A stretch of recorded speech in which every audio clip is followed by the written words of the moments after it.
Kembali lagi bersama saya Rahma Wita Hidayah NIM 1914080011 dari kelas Tatris IPA Fisika A.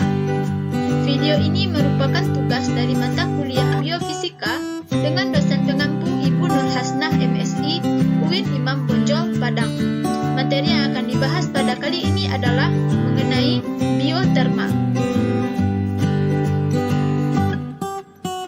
Yang pertama, menjelaskan pengertian biotermal dan metabolisme. Pertama, pengertian biotermal. Biotermal atau suhu dan termometer berasal dari kata bio yang artinya makhluk hidup, sedangkan termal adalah suhu. Suhu adalah besaran yang menyatakan derajat panas dingin suatu benda. Maka dapat diambil kesimpulan bahwa biotermal adalah panas yang dihasilkan dari makhluk hidup. Yang kedua, pengertian metabolisme. Metabolisme merupakan sejumlah reaksi kimia yang terjadi di dalam setiap sel organisme hidup. Metabolisme menyesuaikan energi dari proses vital dan membentuk energi baru. Materi yang kedua, menguraikan hukum satu termodinamika dalam sistem biologi. Hukum termodinamika adalah prinsip pemersatu biologi yang penting. Prinsip-prinsip ini mengatur proses kimiawi atau metabolisme di semua organisme biologis. Hukum pertama termodinamika juga dikenal sebagai hukum kekekalan energi, yang menyatakan bahwa energi tidak dapat diciptakan atau dimusnahkan. Ini dapat berubah dari satu bentuk ke bentuk lainnya, tetapi energi dalam sistem tertutup akan tetap konstan. Hukum pertama di termodinamika dalam sistem biologi, semua organisme biologis membutuhkan energi untuk bertahan hidup. Dalam sistem tertutup seperti alam semesta, energi ini tidak dikonsumsi tetapi diubah dari satu bentuk ke bentuk lainnya. Misalnya adalah sel yang melakukan sejumlah proses penting. Materi yang ketiga, hukum kedua termodinamika dalam sistem biologi. Seperti proses biologis lainnya, transfer energi tidak 100% efisien. Dalam fotosintesis misalnya, tidak semua energi cahaya diserap oleh tumbuhan. Sebagian energi dipantulkan dan sebagian lagi hilang sebagai energi panas. Hilangnya energi ke lingkungan sekitarnya menghasilkan peningkatan gangguan atau entrop. Materi yang keempat, menjelaskan penggunaan energi panas di bidang kesehatan.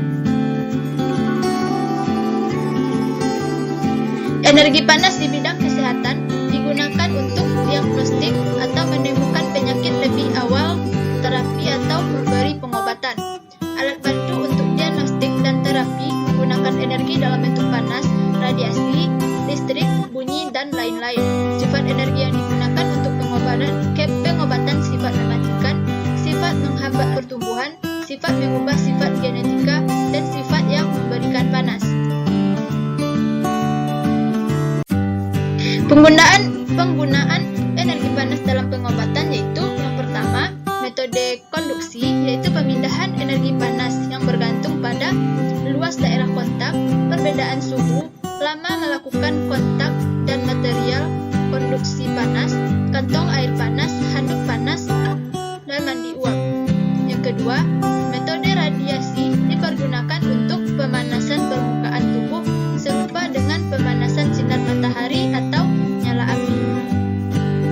Yang ketiga, metode elektromagnetis, diatermi gelombang pendek atau menggunakan arus listrik, diatermi gelombang mikro, yang biasanya digunakan pada penyakit patah tulang, radang tendon, dan artritis. Materi yang berikutnya menjelaskan prinsip biotermal pada proses metabolisme makhluk hidup. Yang pertama yaitu anabolisme. Anabolisme merupakan proses metabolisme sekunder, yaitu jalur-jalur metabolisme yang tidak esensial bagi pertumbuhan, perkembangan, maupun reproduksi. Anabolisme merupakan proses pembentukan senyawa-senyawa dari prekursor sederhana yang mencakup glikogen,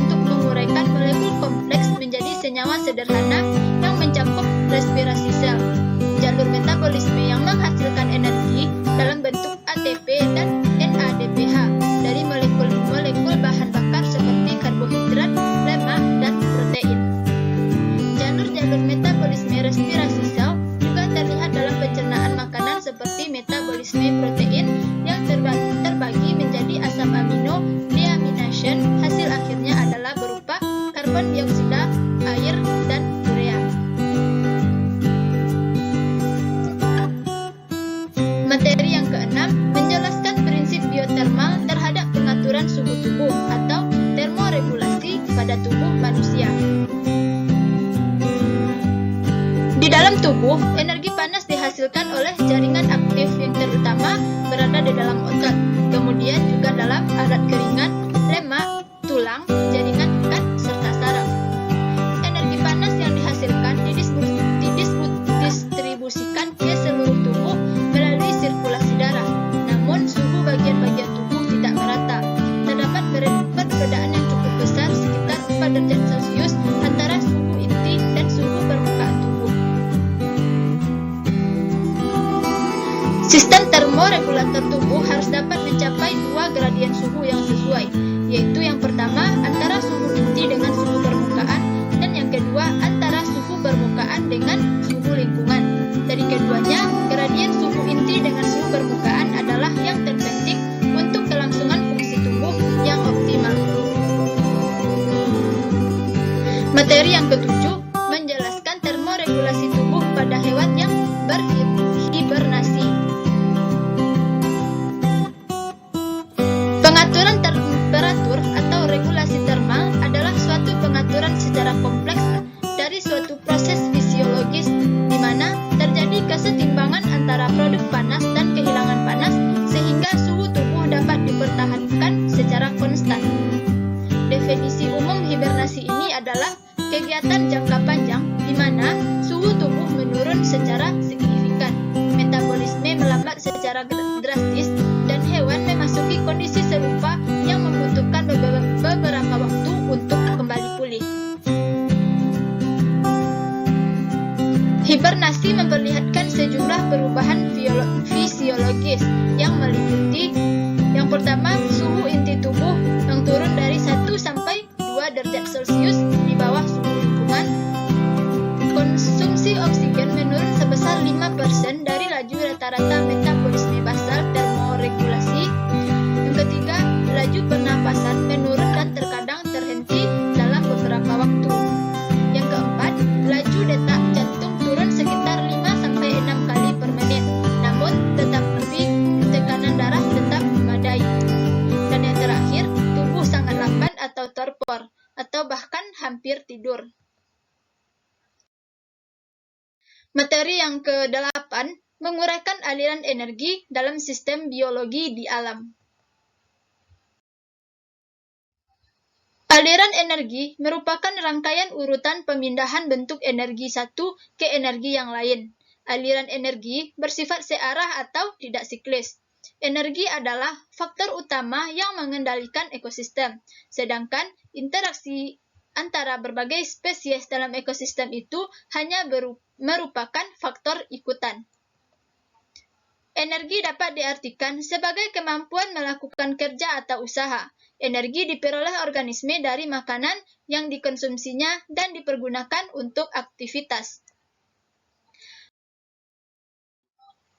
Materi yang terakhir yaitu ayat Al-Quran yang terkait dengan biotermal. Al-Quran dalam berbagai konteks menyebutkan daya panas dan sumbernya untuk menarik perhatian manusia kepada kebesaran dan kekuasaan Allah. Tujuannya adalah agar manusia dapat memanfaatkan sumber energi ini bagi kepentingan hidupnya dan untuk bersyukur kepadanya. Di antaranya ayat Al-Quran yang terkait dengan biotermal ini, yaitu yang pertama, Al-Quran Surah Yasin ayat 80 dan Surat Al-Waqi'ah ayat 71-73 tentang sumber energi panas. Dan yang kedua, Quran Surah Al-Kahfi ayat 96 tentang manfaat dan keuntungan energi panas. Nah, itulah tadi pembahasan tentang biotermal. Semoga videonya bermanfaat. Terima kasih. Wassalamualaikum warahmatullahi wabarakatuh.